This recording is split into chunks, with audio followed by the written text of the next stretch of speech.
ሀገራችን ከአፍሪካ ከፍ ሲል ከሌሎች ከበለጸጉ ሀገራት ጋር የተለያዩ የዲፕሎማሲ ግንኙነት በመፍጠር ሀገራችን ኢትዮጵያ በልዩ ልዩ ዘርፈ ብዙ የልማት ውጤቶችን እያስመዘገበች ትገኛለች። እንደ ክልላችን የክልሉን ሕዝብ አቅም በመጠቀም የ25 ዓመት አሻጋሪና የዘላቂ እድገት እቅድ በማቀድ በርካታ የልማት ውጤቶች እየተመዘገቡ ይገኛሉ። ከተማችን ታሪክ ስንመለስ በቱሪዝም ዘርፍ በተለይ በታሪክ ማህደር ሁላችንም በኩራት የምናነሳቸው አባቶቻችን አፄ ቴዎድሮስ፣ አፄ ፋሲለደስ እና ጣይቱ እስካሁን ድረስ ኩራታችን አድርገን የምንገልጻቸው ለህዝባችን ፍጹም በንጽህና አገልግለው የጀግንነት ስራ ሰርተው ስላለፉ በሰሩት ታሪክ የማይሻር ስራ እስካሁን እናስታውሳቸዋለን፣ እንዘክራቸዋለን።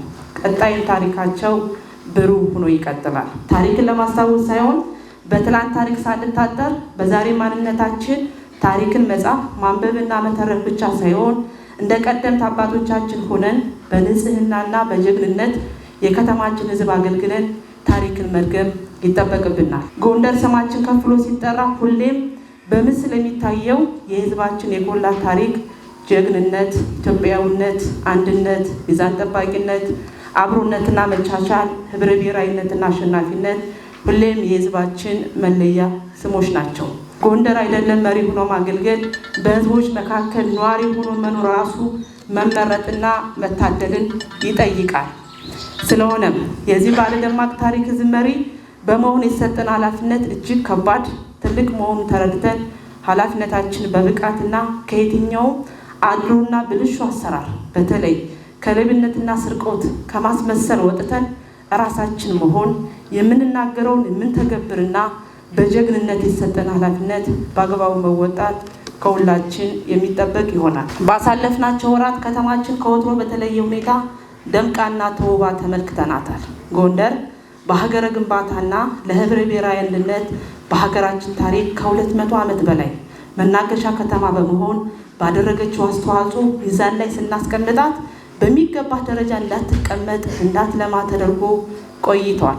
ሆኖም ግን ጊዜ በራሱ ዳኛ ነውና ባሳለፍናቸው 2-3 ዓመታት ከፌዴራል እስከ ክልል ልዩ ትኩረት ተሰጥቶ በከተማችን ልዩ ጥረት የተጀመረው የልማት ጉዞ ህዝባችን ያስደሰተና ያነቃቃ ሆኖ ታይቷል። ለዚህ ተግባር የፌዴራል፣ የክልል፣ የከተማ አስተዳደር አመራር እንዲሁም የከተማችን ህዝብ ልዩ ምስጋና በምክር ቤቱ ስም ክብር እንሰጣለን።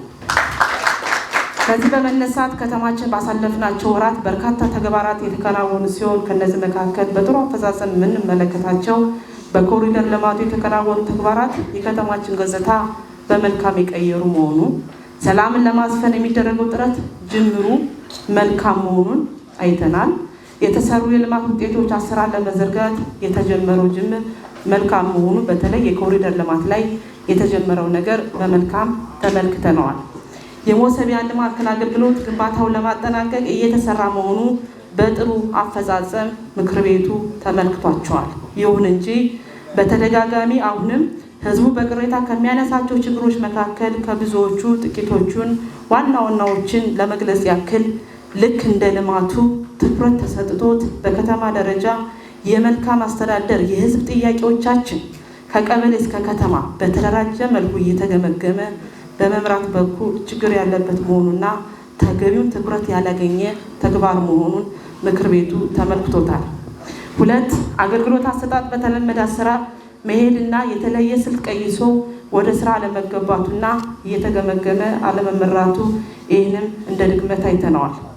3 የብልሹ አሰራሮችን በአግባቡና በተደራጀ መልኩ በየፈርጁ ትግል በማድረግ በኩል ችግሮች ያሉ መሆኑን 4 ጊዜውን የዋጀ የስራ ዕድል ፈጠራ ችግር ያለበት መሆኑን 5 የከተማችን መሬት ቆጥሮ ለመያዝና ለመመዝገብ የሚደረገው ጥረት አሁንም ችግር ያለበት መሆኑን ምክር ቤቱ ተመልክቶታል።